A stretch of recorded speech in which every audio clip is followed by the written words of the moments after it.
महाराष्ट्र के तारीखी शहर औरंगाबाद से बात कर रहा हूं। आज पूरे महाराष्ट्र में विधानसभा की एक बड़ी हलचल देखे जा रही है। इस वक्त हम मराठवाड़े के मशहूर ऐतिहासिक शहर औरंगाबाद से बात कर रहे हैं और आपको पता है जिस शख्सियत के पास मैं बैठा हूं, हिशाम उस्मानी साहब, इन्होंने औरंगाबाद की नाम की लड़ाई को लेकर आखिरी दम तक लड़ा है और लड़ने का ज़ायम रखते हैं।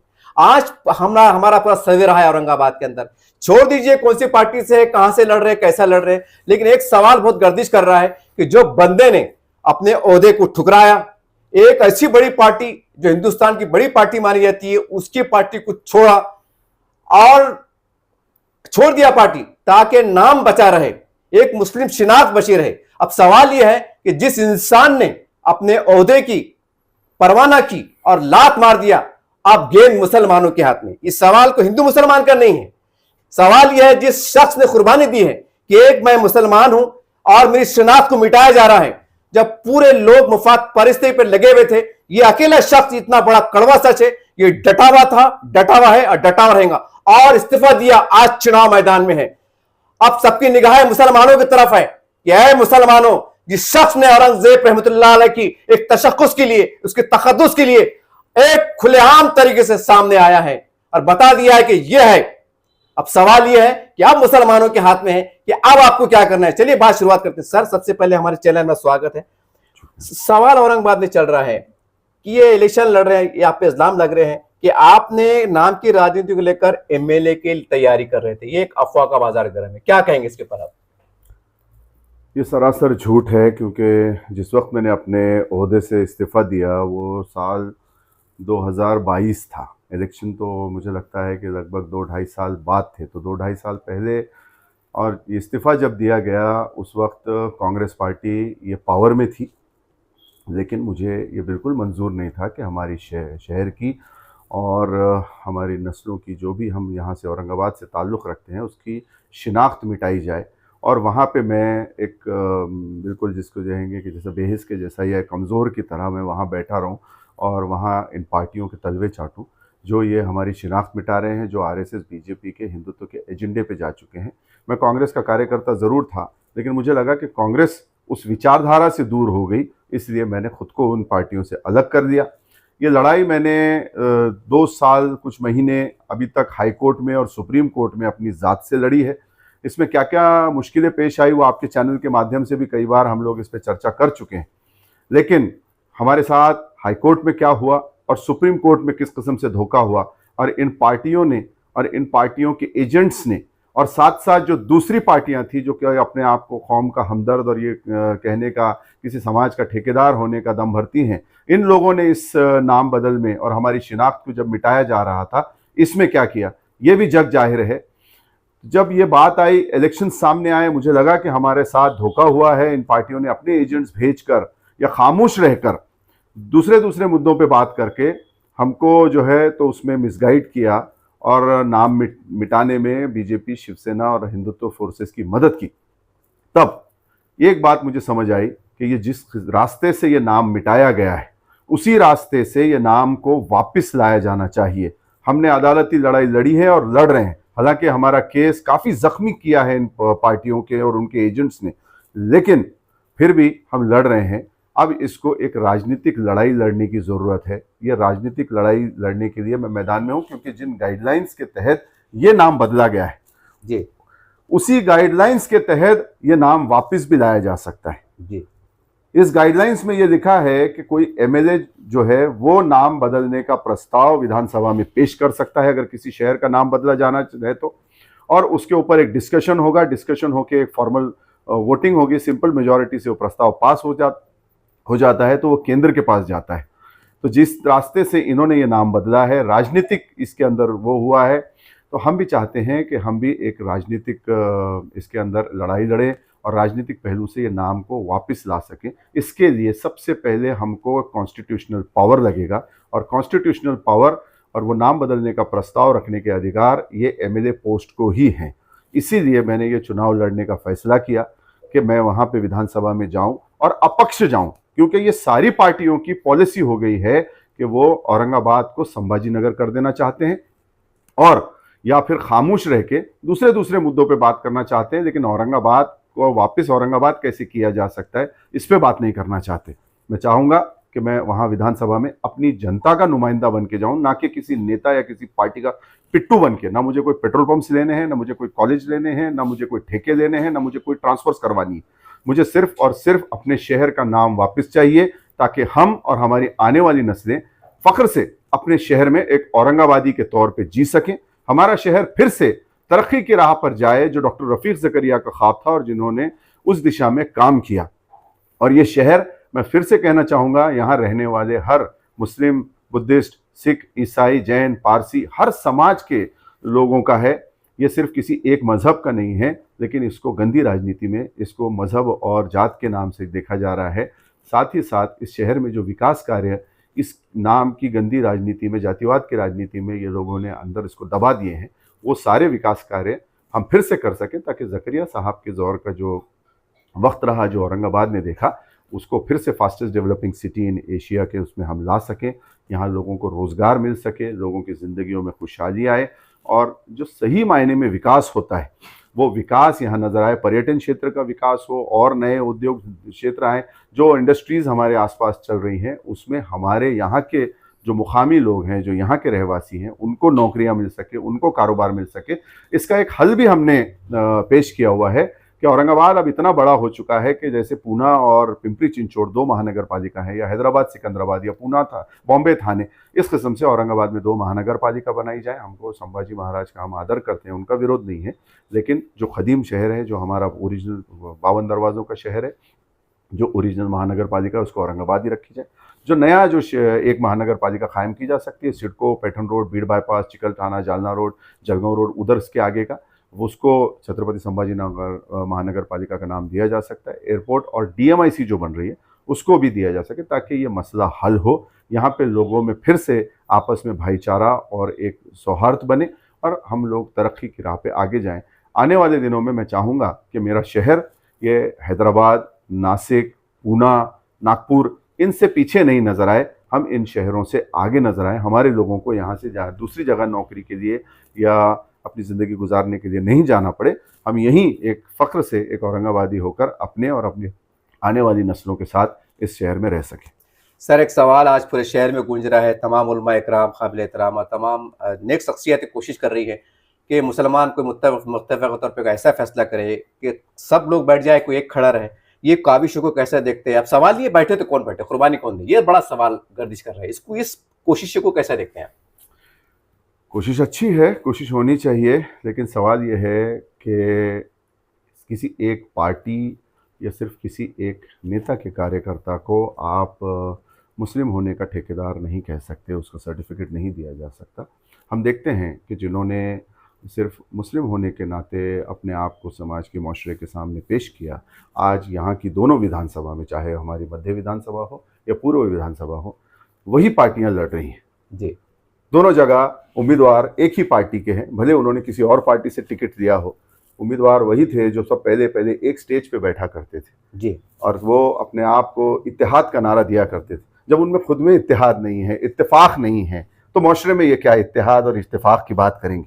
हमारा कहना है कि क्वालिटी जो है वो पेश करनी चाहिए हमको क़यादत के ज़रिए, और ये क़यादत किसी एक समाज की काम नहीं आ सकती। हमारे सामने हज़रत उमर फ़ारूक रज़ी अल्लाह ताला अन्हु का हमारे सामने मिसाल है, और हमारे आइडियल हैं कि उन्होंने कभी किसी की जात या धर्म देखकर उन्होंने क़यादत नहीं की।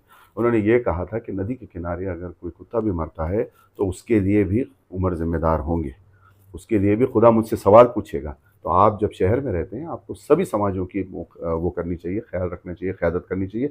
लेकिन बात यह है कि जैसे मैंने आपसे अर्ज़ किया कि आप पूर्व विधानसभा में देखें, एक ही पार्टी के लोग 2 अलग अलग पार्टियों से खड़े हैं जी। यहाँ भी अगर आप मध्य में देखें तो चार कैंडिडेट्स मुख्य रूप से हमको देखने में आते हैं, चाहे वो शिवसेना के हों या चाहे दूसरी पार्टी के हों। चारों कैंडिडेट्स 2 ही पार्टी के हैं जी, दोनों अलग अलग प्लेटफॉर्म से जो है वो खड़े हैं।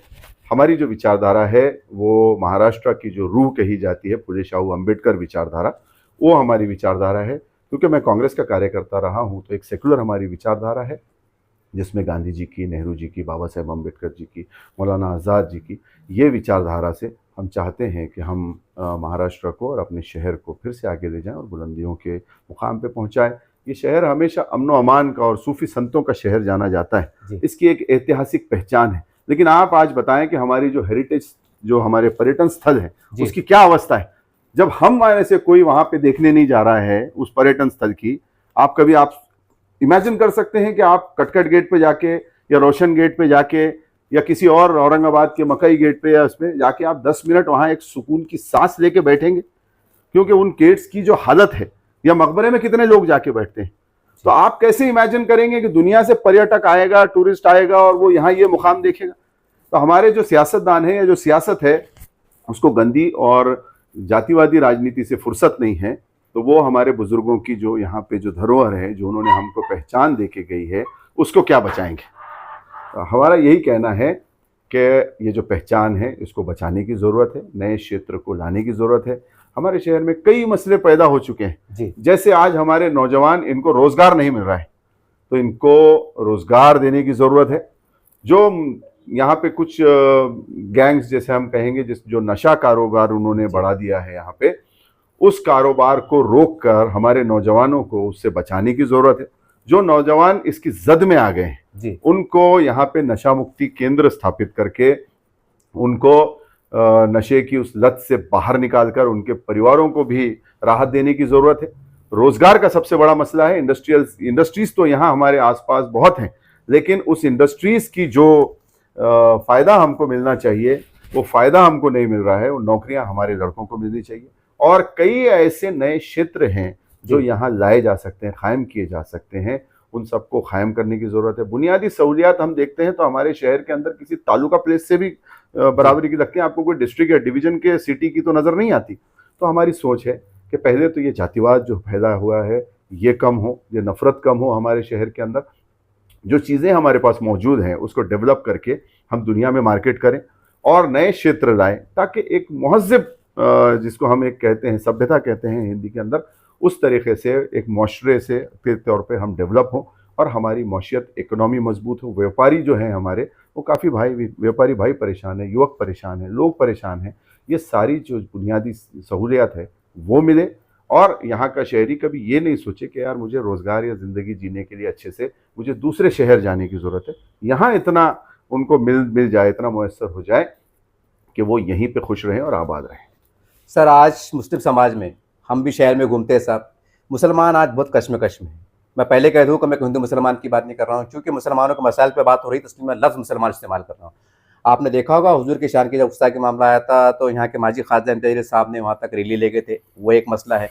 दूसरा, प्रकाश अम्बेडकर साहब ने एक बिल को पेश करने की कोशिश की थे, वो बिल वो पास नहीं हो सका। और तीसरा ये आपका मसला है कि आपने इतने बड़े ओहदे को कुर्बानी दी। आप चाहे तो सेटिंग करके मतलब एमएलसी बन सकते थे, आमदार टिकट, बहुत कुछ हासिल कर सकते थे। अब मुसलमान तीनों को एक्टिविटी को देख रहे हैं। एक ने रैली लेगा, हजारों की तादाद में शामिल रहे, एक प्रकाश अम्बेडकर साहब ने कोशिश करे, और एक आप है। अब मुसलमान क्या करे साहब? अपना अपना कामों का जिम्मेदार इंसान खुद होता है। किसने रैली निकाली, किसने क्या किया। मैंने जो किया वो भी जनता के सामने है कि मैंने कांग्रेस के उस ओहदे को तुरंत छोड़ दिया, क्योंकि मुझे लगा कि मुझे वहाँ बिठा के एक तीतर या बटेर जो होता है कि उसको बांध के रखते हैं और दूसरे तीतरों को वहाँ जमा करते हैं। तो मैं जैसे माइनॉरिटी समाज से आता हूँ, तो मुझे बिठा के वहाँ माइनॉरिटीज़ का वोट्स लेने की कोशिश की जा रही है, इसलिए मैं वहाँ से बाहर निकल गया और ये लड़ाई लड़ी। और मुझे लगता है कि अपने शिनाख्त को बचाए रखना ये किसी भी समाज के लिए बहुत ज़रूरी है। हमारे शिनाख्त के ऊपर किसी ने मेहनत नहीं की, काम नहीं किया, तो हमको अपने शिनाख्त बचाना है और इस नाम को आगे ले जाना है। वोटर्स डिसाइड कर सकते हैं। मैं किसी की बुराई नहीं करना चाहूँगा। मैं एक बात और कहूँगा कि इस पूरी इलेक्शन कैंपेन के अंदर मेरी कोशिश रहेगी कि मैं कोई पर्सनल टीका टिप्पणी किसी पे ना करूँ, क्योंकि अभी ये हो रहा है कि काम कोई पार्टियां कर नहीं रही। सिर्फ ये इसको बुरा कह रहा है, वो उसको बुरा कह रहा है, पर्सनल एक दूसरे पे कीचड़ उछाला जा रहा है। किसी को टिकट नहीं मिला इसलिए उसने पार्टी छोड़ दी, किसी को कुछ और नहीं मिला इसलिए उसने पार्टी छोड़ दी। मुझे तो सब कुछ मिल रहा था। कांग्रेस मुझे ये नाम को, मसले को दबाने के लिए या खामोश रहने के लिए सब कुछ देने को तैयार थी। इस बार भी मुझे टिकट देने के लिए कई पेशकश की गई, लेकिन मैंने वो ऑफर्स ठुकरा दिए। और ये जो मैं चुनाव में खड़ा हूँ, ये मैं सिर्फ और सिर्फ अपने लोगों के भरोसे खड़ा हूँ। मैंने जो लोग मेरे पास ऑफर लेके आए थे, कहने लगे आप हमारी पार्टी का टिकट लें, हम आपको ये करना चाहते हैं। मैंने कहा जो इस नाम की लड़ाई लड़ने की वजह से मेरी और हमारे लोगों के बीच में एक बॉन्डिंग बनी है, मेरे लिए जो उनकी चाहत, जो इज्जत बढ़ी है, उसको आप भुनाना चाहते हैं और मुझे टिकट दे के एक अपना वोट बढ़ाना चाहते हैं। तो मैं अगर चुन के आना चाहता हूँ तो अपने लोगों के भरोसे, औरंगाबाद के लोगों का नुमाइंदा इस नाते मैं चुन के आना चाहूँगा। मैं किसी नेता या किसी पार्टी का पट्टा डाल के वहाँ नहीं आना चाहता। सरकार सेकुलर बने, ये मेरी भी ख्वाहिश रहेगी। तो ये भी उनसे साफ कहा है कि अगर कोई आप लोगों में से, पार्टियों में से जो भी सरकार कोई सेकुलर बना रहा होगा, तो ऑन कैमरा कह रहा हूँ, मेरी तरफ से ये मेरा जो भी समर्थन होगा वो उस सरकार को होगा, और उसके एवज में मुझे एक प्याली चाय की भी तवक्को नहीं है उनसे। मैं उनसे कोई तवक्को नहीं रखता और ना मुझे कुछ चाहिए। लेकिन मेरा ये कहना है कि मैं अपने जो मुद्दे हैं, जो इश्यूज़ हैं, औरंगाबाद का नाम है, हमारा डेवलपमेंट है, हमारे बाकी जो इश्यूज़ हैं, उससे बिल्कुल भी दस्तबरदार नहीं होना चाहता। इसीलिए कोई प्रेशर मुझ पे ना आए, क्योंकि अगर किसी पार्टी का विधायक कोई बिल लाता है, जैसा मुझे औरंगाबाद के नाम का बिल लाना है, अगर मैं ये लाऊं तो इन पार्टियों की पॉलिसी हो गई कि संभाजी नगर करना। वो कहेंगे कि भाई आप बैठ जाएं, आप कुछ ठेके ले लें, कुछ कॉलेज, स्कूल, हॉस्पिटल कुछ ले लें, लेकिन आप ये मुद्दा ना लाएं, हमारी पॉलिसी के खिलाफ जा रहा है। तो मुझे ये नहीं चाहिए प्रेशर, इसीलिए मैं खुल के औरंगाबाद के नाम की लड़ाई लड़ना चाहता हूँ। और जैसे मैंने अभी पिछले आपको सारे मेरे सोच बताई कि हमारी सोच विकास की है और औरंगाबाद को आगे ले जाने की है। लेकिन ये विकास और औरंगाबाद को आगे ले जाना, जो ज़करिया साहब ने काम किए थे उसको आगे बढ़ाना, ये तभी मुमकिन हो पाएगा जब हमारे शहर में अमन शांति होगी। एक दूसरे के बीच में जो समाजों में नफरत फैली हुई है वो कम होगी, आपसी भाईचारा बढ़ेगा। तो ये कम करने के लिए पहले जो बीमारी बाल ठाकरे ने, या अभी उसके अंदर कांग्रेस, राष्ट्रवादी और बाकी सारी पार्टियों ने और एमआईएम जैसी पार्टियों ने साइलेंट रह के ये बीमारी हमारे पास फैलने दी, इस बीमारी को हम पहले क्योर करेंगे। जो हमारी नफरत की जो बीमारी फैलाई हुई है, उसके बाद हम अपने शहर को फिर से आगे ले जाना चाहेंगे। अब ये जनता पे है कि वो, मुझे लगता है काफ़ी समझदार है, वो डिसाइड करेगी कि कौन हक पर है, कौन नहीं है। बात रही, आपने जैसे कहा कि आप सल्लल्लाहु अलैहि वसल्लम की शान में गुस्ताखी हुई, नामुस रिसालत के खिलाफ धरना हुआ, आपके डेलीगेट पे भी हुआ, मुस्लिम नुमाइंदा काउंसिल और हमारे उलमा वहाँ बैठे थे। हमने सबने भी मिलके, मैंने भी अपनी ज़ात से जो भी उसमें मैं शामिल हो सकता था मैं भी शामिल हुआ। अपने एजेंडे के अंदर भी मैंने भी वो बातें रखी हैं अपने मैनिफेस्टो के अंदर कि बिलाशमी एक्ट बनाया जाए, आप सल्लल्लाहु अलैहि वसल्लम की शान में कोई गुस्ताखी न करे, किसी दूसरे भी मजहबी शख्सियत, जैसे हिंदू समाज के जो देवी देवता हैं, जो बड़े संत हैं उनके, या बुद्धिस्ट समाज के, क्रिश्चियन समाज के, किसी भी समाज के, सिख समाज के, कोई गुस्ताखी नहीं होनी चाहिए। अगर करता है तो उसको सज़ा मिले। उसके बाद में जो वक्फ बोर्ड का जो आपके जो अभी इन्होंने तरमीमी बिल आया है, उसकी मुखालिफत करना, जहाँ भी पॉसिबल हो पाए हमारी ज़ात से, जो भी हम पोजीशन पे रहें वो करने का अज़्म रखते हैं।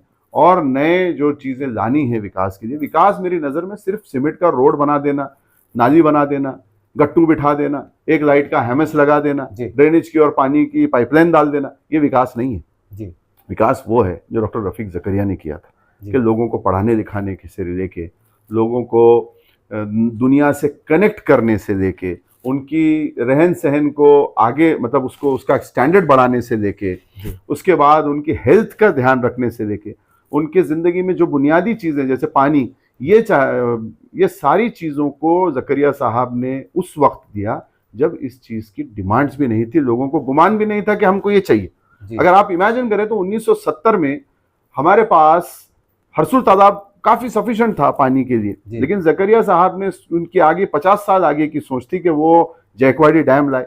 पानी की पाइपलाइन उन्होंने कितनी वॉर फ्रंट पर जो है शंकरराव चौहान साहब के साथ एक कोऑर्डिनेशन बिठा के वो लेके आए। आज हमारे नेता कई साल से तो समांतर पे लड़ रहे हैं, एक पाइपलाइन नहीं ला सके ये लोग ढंग से। तो हमारे ये कहना है कि ये जो, और आप देखें कि अगर जब उस जमाने में टांगे चलते थे तो आप यहाँ पे एयरपोर्ट लेके आए, किसने एयरपोर्ट मांगा था, किसने सिडको मांगा था, किसने चिकलठाना MIDC मांगा था, किसने घाटी हॉस्पिटल की संकल्पना की थी कि भाई ये चीज हमको मिलेगी, कल्पना की थी। लेकिन आपने ये सारी चीजें यहाँ पे लाए, आजाद कॉलेज जैसा इंस्टीट्यूशन खड़ा किया, जिसके आज आप देखते हैं कि हजारों जो है वो नौजवान वो आजाद से पढ़े, हम भी आजाद के स्टूडेंट हैं। तो ये सोच है कि भाई लीडर का विजन लंबा होना चाहिए। इसीलिए हम लोग जो है, मैं पर्सनली ज़करिया साहब को एक आइडियल विजनरी लीडर मानता हूँ। मेरे नेता रहे श्री विलासराव देशमुख साहब को मैं आइडियल मानता हूँ कि जिसके पास एक विजन था जी हम कोशिश करेंगे कि उनके जो कदमों पे चल के हम अपने शहर को और अपने लोगों को एक अच्छी ज़िंदगी की, एक सुनहरी ज़िंदगी की तरफ ले जाएं। जितना हमसे हो पड़े अल्लाह हमसे काम ले और आने वाली नस्लें हमको अच्छे नाम से याद करें, ना कि जैसे बाकी कई लोगों के बारे में लोगों की एक राय बन चुकी है। पार्टी आप देखते हैं, आज इस पार्टी में कल दूसरी पार्टी में। जी मैंने कांग्रेस छोड़ी, लेकिन मैंने विचारधारा नहीं छोड़ी। आपको मैं ऐसी कोई पार्टी में नजर नहीं आया जिसकी कांग्रेस के विरुद्ध विचारधारा थी। आज भी मेरी विचारधारा कांग्रेसी है, सेकुलर है, इस मुल्क को और इस शहर को एकजहती की तरफ ले जाने की विचारधारा है। लेकिन आप देखते हैं कि लोग एक विचारधारा से अपने आप को मशहूर करते हैं, समाज में आते हैं, और जब इलेक्शंस आते हैं तो वह आपको किसी टोटली अपोजिट विचारधारा का मफलर डाल के या तो इलेक्शन में खड़े नजर आते हैं या घूमते हुए नजर आते हैं। सर, एक आखिरी सवाल, आज की तंग नजरी का माहौल है, फिरका परस्ती का माहौल है, आप बहुत सीनियर से सियासतदान है, क्या आपको लगता है कि खैर मुसलमान तो खैर है, सही बात, लेकिन दलित समाज, मराठा समाज, बिछड़ समाज ये आपकी तरफ आएगा? आपको लगता है ऐसे माहौल के अंदर? देखिए, लोगों ने धंधा बना दिया है समाज का। जी, चाहे कोई भी समाज हो, उस समाज के कुछ लोग जो सियासत में आना चाहते हैं वो उस समाज की एक तरीके से दुकानदारी कर रहे हैं। ऐसे मुद्दे जिससे जनता के अंदर एक उत्तेजित हो जाए, से इमोशनल हो जाए और उनको वोट्स मिल जाए। जी, लेकिन मुझे लगता है कि हर समाज को क़यादत की ज़रूरत है, हर समाज को अच्छे और सही दिशा में ले जाने की ज़रूरत है। इसीलिए मुझे उम्मीद है कि अच्छाई जब तक ये दुनिया है, जब तक ये रहेगी, हमको कोशिश करनी है अपनी तरफ से कि हम सच पे रहें, हक़ पे रहें और इंसाफ पसंद रहें, सभी को न्याय मिले, सभी के मसले हल हों, चाहे मुस्लिम समाज हो, क्योंकि मैं तो उस समाज से आता हूं तो ज़्यादा गहराई से इस मुद्दों को जानता हूं, चाहे दलित समाज हो, क्योंकि मेरा परिवार बाबा साहेब अम्बेडकर से जुड़ा हुआ है। मेरे दादा ने बाबा साहेब अम्बेडकर के साथ काम किया और बाबा साहेब का हमारे घर आना भी हुआ उधर घाटी में जब हमारा मकान था। और चाहे मराठा समाज हो, क्योंकि मेरे नेता विलासराव देशमुख साहब रहे हैं और रहेंगे आखिर तक, और बाकी दीकर जो समाज है, हिंदू समाज है, हर एक के मसले हैं। चाहे ओबीसी समाज हो, मैं ओबीसी के भी मेड़ावे में जाता था, जब मैं कांग्रेस प्रेसिडेंट था, एससी समाज के जाता था, मुस्लिम समाज के जाता था। मुझे लगता था कि मसले तो सभी के हैं जी, मराठा समाज के भी मसले हैं, ओबीसी समाज के भी मसले हैं, आपके एससी समाज के मसले हैं, माइनॉरिटीज के मसले हैं, मसले सभी के हैं। लेकिन उनको इच्छा शक्ति से, खुद से पहल कर उनको हल करने की जरूरत है। मैं अपनी तरफ से कोशिश करना चाहूंगा कि मैं जिंदगी के 5 साल अगर मुझे जनता कॉल देती है कि आप जाएं और हमारी प्रतिनिधित्व करें या हमारी नुमाइंदगी करें, तो उन मसलों को हल करूं और एक अच्छा नाम लेकर रिटायरमेंट लूं जब भी मुझे रिटायरमेंट लेना है। ये नहीं कि मुझे अपनी जात के लिए कुछ करना है। मैंने हमेशा से कहा है कि मेरा मकसद सियासत में आने का अच्छाई लाने का था, पैसा कमाना या सिर्फ नाम कमाना ये मेरा मकसद नहीं है और न कभी रहेगा।